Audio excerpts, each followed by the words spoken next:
Welcome to 3D RCNC. This is the fifth part of my DIY 3D printer series, and today we're going to put together the x-axis of these parts. You need 14 lock nuts, 12 T-nuts, 7 40mm M5 screws, 2 30mm M5 screws, 2 M8 nuts, 8 6mm spacers and 2 eccentric spacers, 2 M3 by 12mm screws and 2 M3 by 16mm screws, as well as the NEMA 17 stepper motor and 360mm long V-slot rail.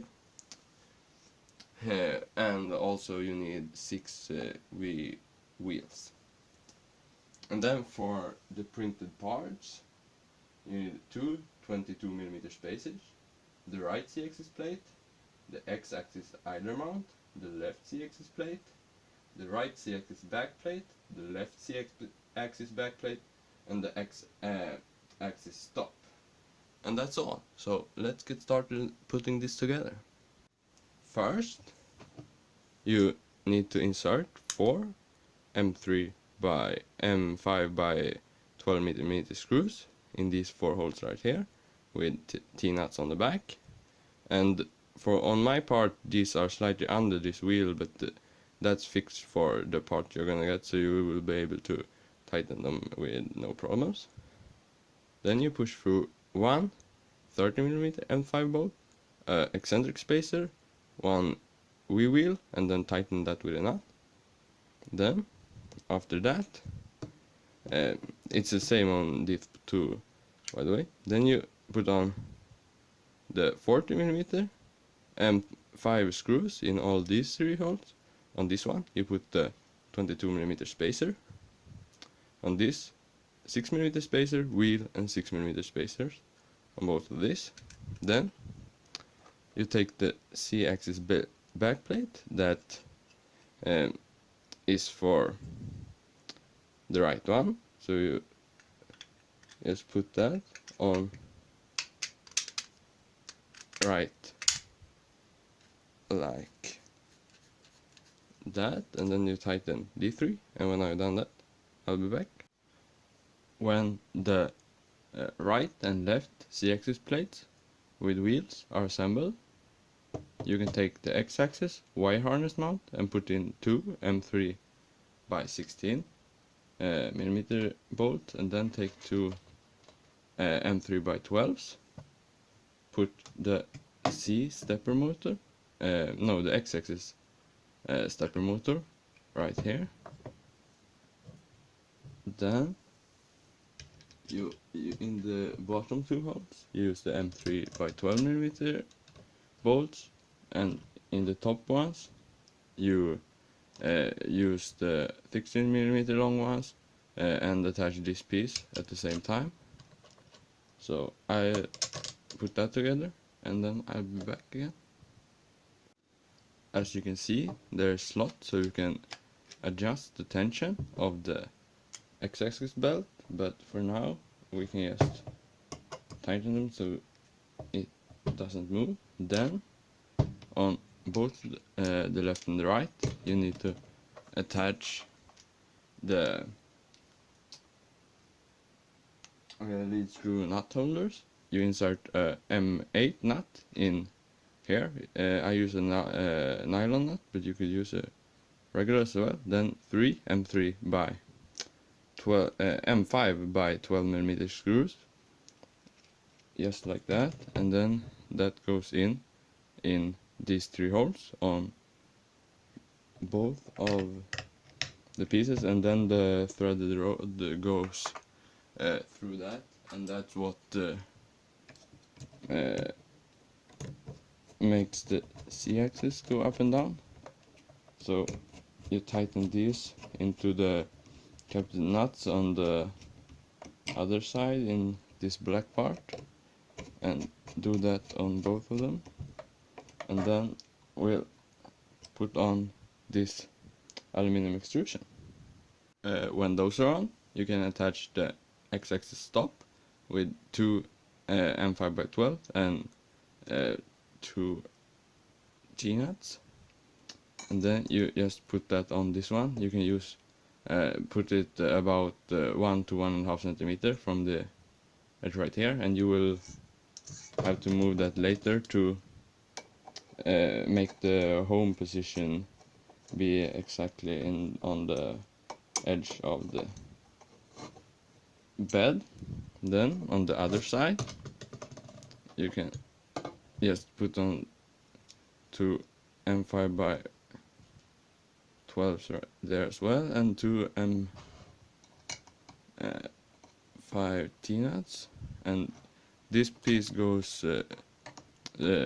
flush against the short side right here, but if you don't get it right now, you can just loosen it and adjust so the bolt right here goes through later. So that's good for now. Now we can actually put on the left of the Z-axis on this, because these holes right here for these screws are too far this way on this piece. I won't be able to tighten these, only these two, and that works, but on the newer parts these holes are shifted that way, so you will be able to tighten them without problem. But I will just put on these two. So first you can just slide this on just like that, and onto these as well, if I can get them under here.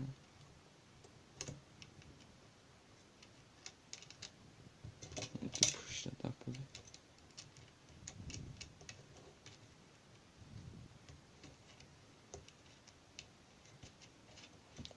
Like that, and that goes in right there, and you see this where it goes up, it should be about flush with that, but you can tighten one of them now, so then you can twist this a bit and adjust once you put it on, so you're sure the alignment will be exactly right.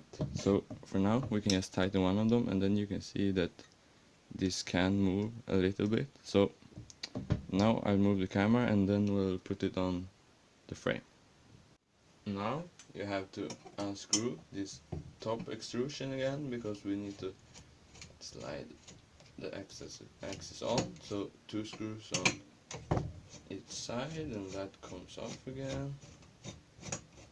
So I'll just remove these.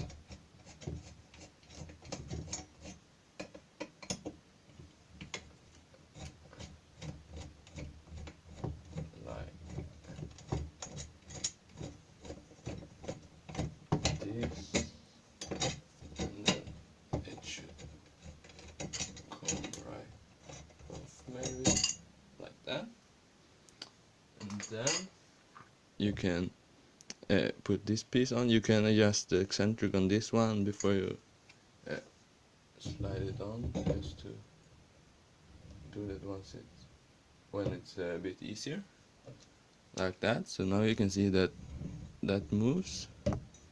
Then you can take the other piece, turn these so they are in two straight lines, like that. Then you can put that on here, just push this out a bit and slide that over, like that. After that you can tighten one of the bolts on the back of this one as well, the ones that you can reach here from the back through the back plate. Tighten that thing. So now both of them are moving at the same time. And then if you move this to the top, you can see that both of these are flush with the top right here, so this one is level, and then you can tighten the other one that you can reach from the back on both of the sides.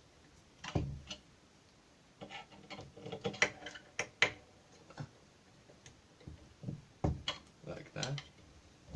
Then you remove it and can tighten these two right here, but I won't do that because they're behind this piece, but that is fixed in the STLs on Thingiverse. So now the X-axis assembly is complete, and that's it for this video. So thanks for watching, and I'll see you in the next one. Bye!